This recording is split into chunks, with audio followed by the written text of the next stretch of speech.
नमस्कार, मैं हूं देवनाथ पांडे। मेरे साथ मौजूद है मेरे सहयोगी प्रशांत त्रिपाठी जी।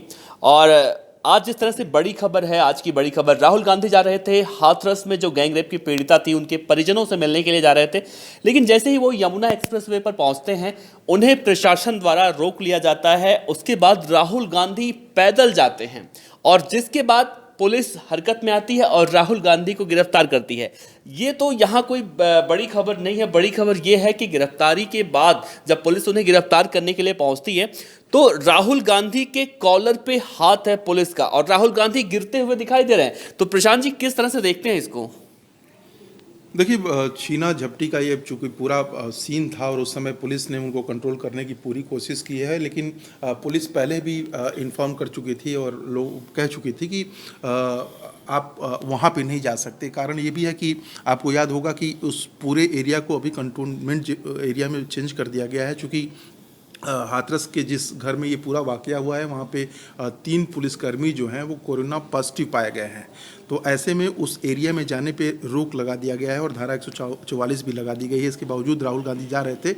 लेकिन आप पिछले 3 दिनों से देखें, जब ये पूरा वाकया हुआ था, कांग्रेस जो है वो संसद से लेके और सड़क तक उतरी हुई है। लखनऊ हो या दिल्ली हो, कांग्रेस जो है लगातार प्रोटेस्ट कर रही है। और देखिए, पहले सिनेरियो को देखिए।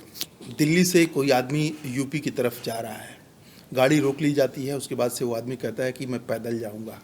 यानी एक बात तो तय है कि अगर आपको दिल्ली में विराजमान रहना है तो आपको यूपी जाना ही पड़ेगा, भले ही वो मुद्दा कुछ भी हो।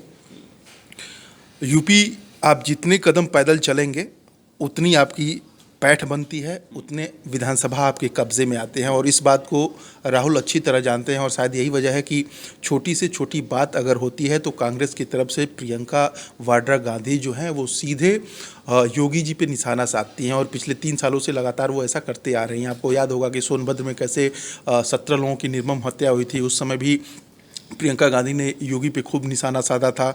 अभी हाथरस का जो 3 दिन से पूरा, अगर दिल्ली में परमानेंट बैठना है और अपना सत्ता काबिज रखना है तो वो रास्ता जो है वो यूपी का है। तो इस समय भले ही दिल्ली से पैदल चलने की कोशिश राहुल गांधी कर रहे थे, लेकिन इस सत्यता से वो मुकर नहीं सकते। पिछले 27 साल का नारा देके उन्होंने, याद है मुझे कि जब विधानसभा चुनाव 2017 में हो रहे थे तो सपा सरकार को काफ़ी कोसा था, लेकिन उसी सपा के साथ दोबारा वो मिल गए थे और दोनों भाई ने, याद होगा आपको कि 2 लड़के वाली बात, 2 लड़के की बात कही गई थी। उस समय इलेक्शन भी साथ में लड़ा था और बीजेपी पूर्णतः सत्ता में आई थी।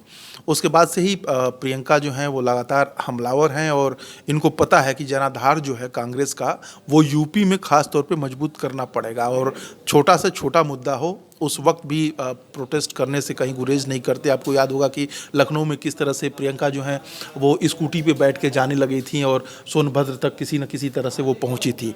तो राहुल भी बिल्कुल उसी रास्ते पे चल रहे हैं और आज भी उन्होंने बिल्कुल वैसा ही किया है। और जाहिर से तौर पे, चूँकि याद होगा 2012 में निर्भया केस जब हुआ था तो बीजेपी ने भी इस पूरे केस को भुनाया था। यही वजह था कि 2014 में करप्शन और निर्भया के नाम पे वो सत्ता पे आसीन हुए थे। यही बिल्कुल इमोशंस के साथ जुड़ना कांग्रेस भी चाहती है और